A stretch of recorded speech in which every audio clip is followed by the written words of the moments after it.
Welcome sa Tagalog Horoscope, ang iyong gabay sa pang-araw-araw na buhay.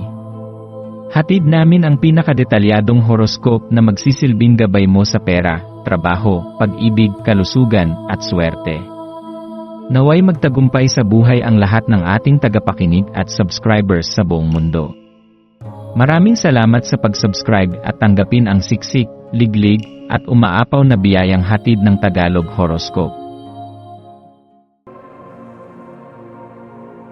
Ito ang iyong pang-araw-araw na horoscope para sa Capricorn para sa Mayo 23, 2025. Sa araw na ito ng Mayo 23, ang universo ay nagpapadala ng banayad, ngunit makapangyarihang imbitasyon para yakapin mo ang likas mong lakas at katatagan. Ikaw na ipinanganak sa ilalim ng Capricorn ay may kakayahang manatiling matatag kahit sa gitna ng kaguluhan, at ngayon, ang araw ay sumasama sa iyo upang muling alalahanin ang kapangyarihang iyon. Hindi ito araw para lamang sa paggawa ng mga bagay-bagay, kundi isang paanyaya para mapagtuunan ng pansin kung paano mo ginagamit ang iyong oras, enerhiya, at atensyon. Ang bawat sandali ay mahalaga, kaya't hinihimok ka ng kalawakan na piliin ng may katalinuhan kung saan mo ito ilalaan. Sa pagpili na ito, matutuklasan mo ang tunay na kahulugan ng pagiging naroroon, ng pagiging gising sa sarili mong buhay. Habang humahaplos sa iyo ang lakas ng araw na ito, maaaring mapansin mo na mas madali mong nararamdaman ang mga damdamin ng pagpapatawad sa sarili. Sa halip na maging mahigpit o mapanuri sa sarili mo dahil sa mga pagkakamali o kakulangan, may puwang ngayon para sa pag-unawa at pagyakap sa sarili mo, maging sa mga bahagi ng sarili mong hindi mo paganap na tinatanggap. Ang pagpapatawad sa sarili ay hindi kahinaan, ito ay isang makapangyarihang sandata upang mapalaya ang iyong isipan mula sa bigat ng nakaraan. Kapag piniling maging mabait sa sarili, binubuksan mo ang pintuan para sa mas malalim na kalinawan sa isipan, mas magaan na damdamin, at mas matibay na pagkilos tungo sa layunin mo sa buhay. Sa ilalim ng matinding enerhiya na maaaring maramdaman ngayong araw, maaaring umusbong sa iyo ang kagustuhang agad makamit ang kasiyahan, parang bugso ng hangin na mabilis at matindi. Ngunit sa kabila ng tukso na sundin ang mga panandaliang hilig, paalalahanan mo ang sarili na may mas malalim na saysay ang bawat kilos. Ang tagumpay na tunay ay hindi nakukuha sa mga mabilisan at pansamantalang karanasan, kundi sa mga pagkilos na matyaga, sinadya, at nakaangkla sa iyong mga pangunahing halaga. Kaya't sa halip na magpadala sa kagustuhang agad masiyahan, itanong sa sarili mo kung ang mga ginagawa mo ba ngayon ay sumasalamin sa taong gusto mong maging. Ang kapangyarihang mayroon ka ngayon ay maaaring maging gasolina ng iyong ambisyon, gamitin mo ito upang tahakin ang direksyong tunay mong nais.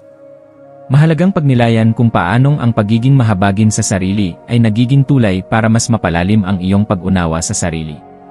Kapag pinili mong intindihin ang sarili mo, lalo kang nagiging mahinahon sa pakikitungo sa iba. Sa paraang ito, ikaw ay nagiging kanlungan ng katatagan, isang haligi para sa mga mahal mo sa buhay.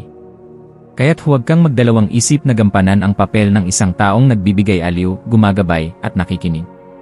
Hindi man palaging madali, ang pagpili ng kabutihan ay nagbubunga ng kapayapaan sa sarili mo at sa mga taong nakapaligid sa iyo. Ang araw na ito ay hindi lamang para sa mga gawain o plano, kundi isang paanyaya na muling balikan ang sarili mong mga hangarin. Tanungin mo ang sarili, ano ba talaga ang mahalaga sa akin? Ano ba ang direksyong nais kong tahakin? Kapag pinili mong sumandali at magnilay, mas malinaw mong maririnig ang tinig ng iyong puso, at sa tinig na iyon mo mahahanap ang tunay na gabay. Ipinapaalala sa iyo ng universo na hindi mo kailangang madaliin ang mga bagay, ang bawat yugto ng paglalakbay mo ay mahalaga, at walang saysay ang pagmamadali kung wala kang direksyong sinusundan. Kaya't sa bawat hakbang mo ngayon, dalhin mo ang kabuuan ng iyong karanasan, ang iyong karunungan, at ang iyong puso. Ang maswerteng kulay mo ngayong araw ay berde, isang kulay ng balanse, kaginhawaan, at paglago. Kapag isinama mo ang kulay na ito sa iyong paligid o pananamit, maaari itong magsilbing paalala ng pangangailangang alagaan ang sarili, habang sabay na hinaharap ang mga hamon ng buhay. Ang maswerteng numero mo naman ay 7 at 11, mga bilang na nagdadala ng espiritual na koneksyon at panloob na karunungan. Samantalahin mo ang araw na ito sa pamamagitan ng maswerteng gawain, tulad ng paglalakad sa kalikasan, pagsusulat ng journal ng iyong mga damdamin at layunin, o simpleng pagkakaroon ng tahimik na oras para sa sarili. Ang mga simpleng gawain na ito ay maaaring magbigay ng malalim na epekto sa iyong emosyonal at mental na kalagayan. Ang payo para sa araw na ito ay manatiling tapat sa sarili, kahit na maraming ingay sa paligid mo. Sa panahong ang mundo ay tila puno ng kaguluhan, ang tunay na kapangyarihan ay makikita sa kakayahang manatili sa gitna ng katahimikan, sa gitna ng sarili. Huwag mong ikahiya ang kabagalan ng iyong proseso. Tandaan, hindi minamadali ang tunay na pag-unlad, ito'y pinapanday sa pamamagitan ng pagpupunyagi, pagkilala sa sarili, at pagtanggap. Habang nilalakbay mo ang araw na ito, hayaan mong maging gabay mo ang intensyon, kabutihan, at pagninilay. Ano man ang iyong ginagawa, malaki man o maliit, gawin mo ito ng buong puso. Tandaan na hindi lamang ang mga tagumpay ang sukatan ng halaga mo, kundi pati na rin ang paraan ng iyong pagharap sa buhay, may dignidad, may pagmamahal, at may pananampalataya sa sarili. Kapag pinili mong yakapin ang buong pagkatao mo, binibigyan mo rin ng pahintulot ang mundo na makita ang iyong liwanag. Kaya't ipagpatuloy mo ang paglalakad sa landas na pinili mo, may pagtitiwala na bawat hakbang ay patungo sa mas mataas na antas ng kamalayan at kapayapaan. Sa pagtatapos ng araw na ito, pasalamatan mo ang sarili mo.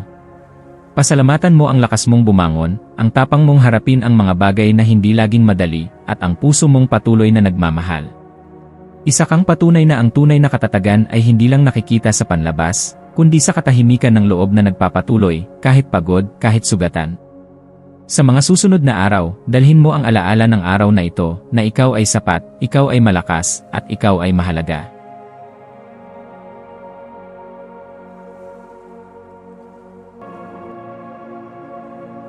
Tayo ay magkaroon ng kaunting sandali upang ipagdasal ang lahat ng mga dalangin ng ating mga subscribers, na sana'y matamo nila ang kanilang mga pinapangarap sa buhay, magandang trabaho, mabuting kalusugan, payapa at masayang pamumuhay, at siksik, liglig at umaapaw na biyaya at kayamanan. Ipinagdarasal namin ng mataimtim ang lahat ng mga komento sa nakaraang video, at hinihiling namin, Panginoon, na pagpalain mo ang ating mga subscribers ng masayang buhay sa mundong ibabaw. Maraming salamat po. Maraming salamat sa panonood ng iyong horoscope ngayon araw. Naway gabayan ka ng mga bituin sa iyong landas. Huwag kalimutang mag-like, share, at subscribe para sa iba pang cosmic na kaalaman. Hanggang sa muli, manatiling konektado sa universo,